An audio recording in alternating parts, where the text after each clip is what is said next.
We have just been given the patch notes for January the 3rd, and my gosh, the patch notes are absolutely huge.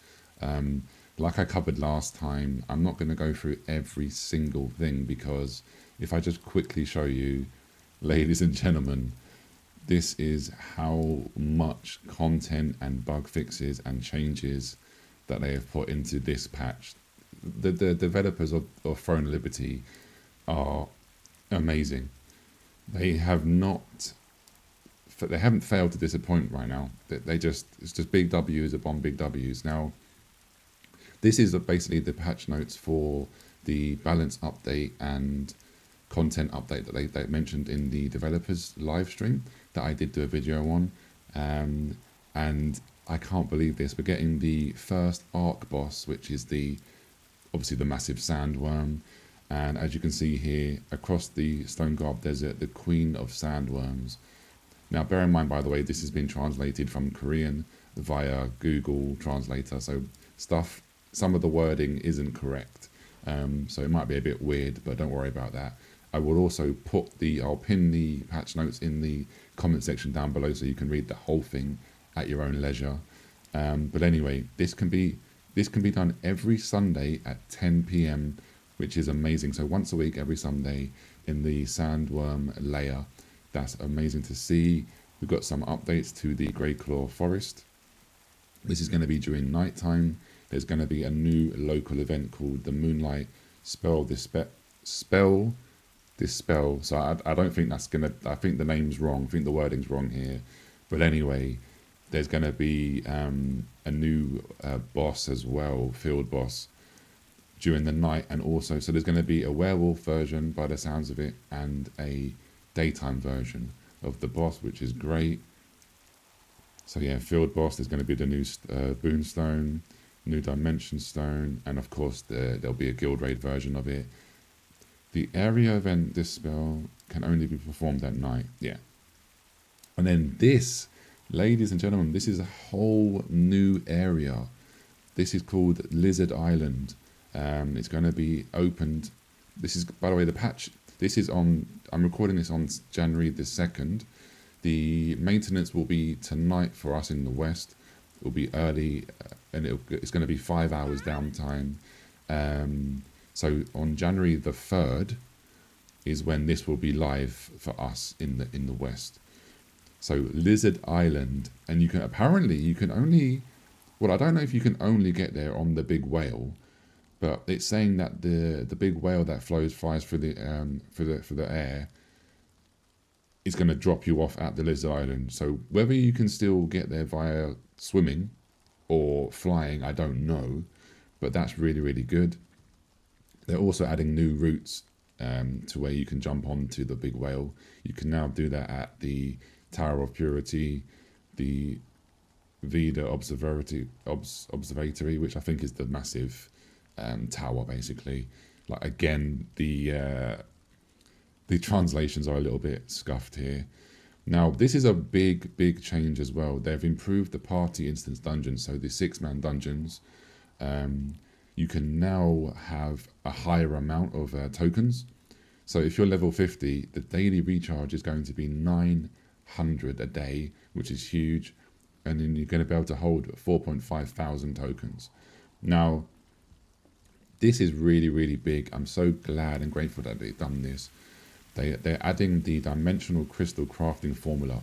So when you do a level 50 dungeon, you have a chance to get the dimensional chest, which has obviously said items in it. I, unfortunately, so far haven't been able to get any of these chests.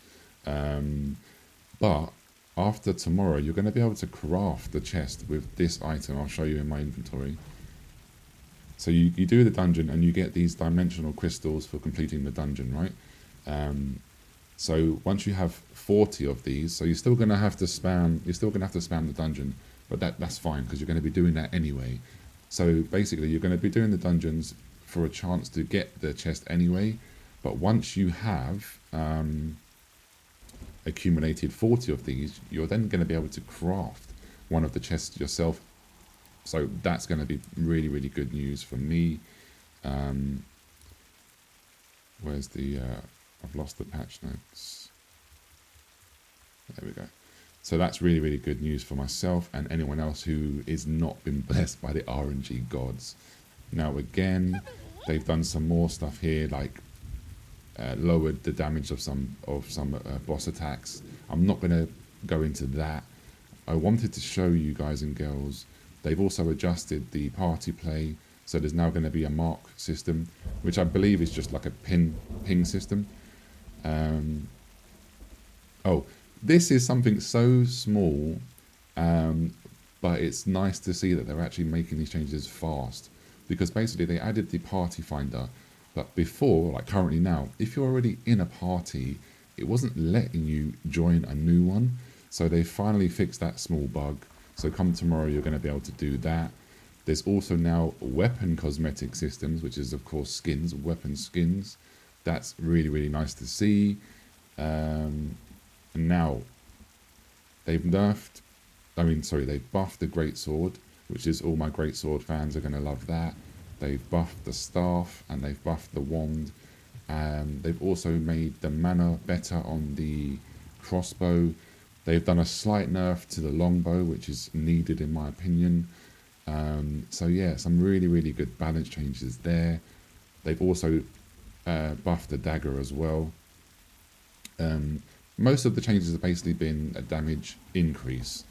And for the longbow, where is it? They've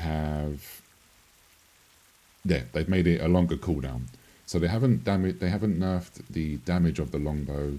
They've basically just made the cooldown longer. So that's fine. For the sticks, which is the staff, they've buffed the damage because the staff, guys, it's been a little bit lackluster.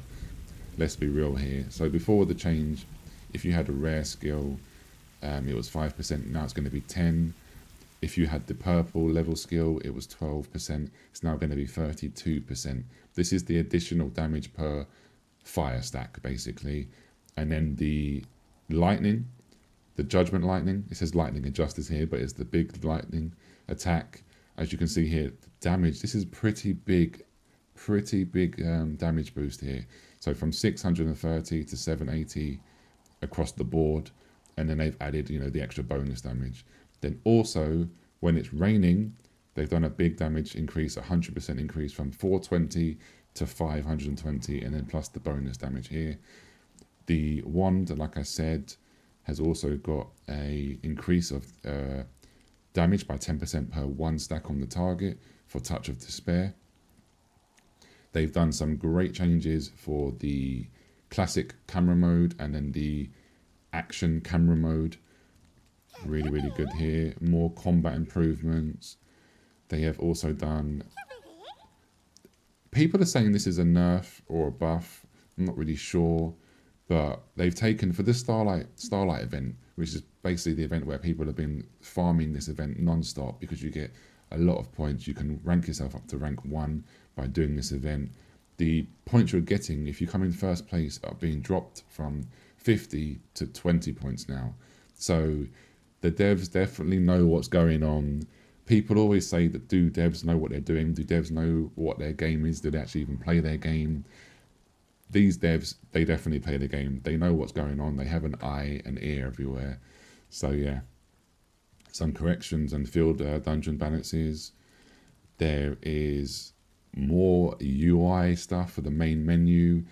I mean, I would be here for 30 minutes if I was going to go through every single change. But the big changes, I just wanted to go ahead and show you guys and girls that we're getting, obviously, the buffs and nerfs that they did mention. We're getting a brand new sandworm boss, which is going to be every single Sunday.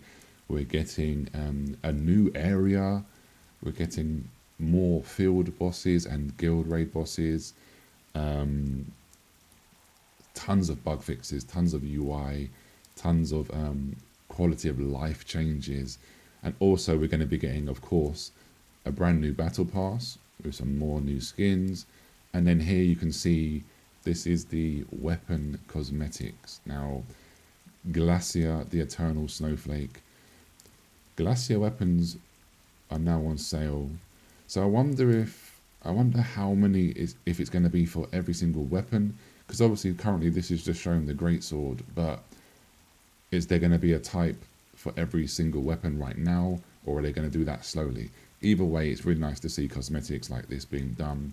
And yeah, they do know that there's some more issues here. They apologize and they're going to be working on it. But I mean, ladies and gentlemen, leave me a comment down below. I've been playing a lot of MMOs over the years, and I put a lot of hours into New World. And if you know about New World, you know there's been a lot of issues in that game. And sometimes things take a long time to get fixed or don't even get fixed. So this is a complete breath of fresh air for me, especially to see. Big W for the devs. But yeah, that's what I wanted to say today. Leave me your comments in the leave me your comments. Leave me your thoughts in the comment section down below, and I'll be reading the comments and I'll be replying to all of you. And one more thing before I go, I don't want to keep you any longer. I just wanted to say the the support on the Phone Liberty videos lately has been amazing. I'm so grateful for everyone, all the new subscribers here.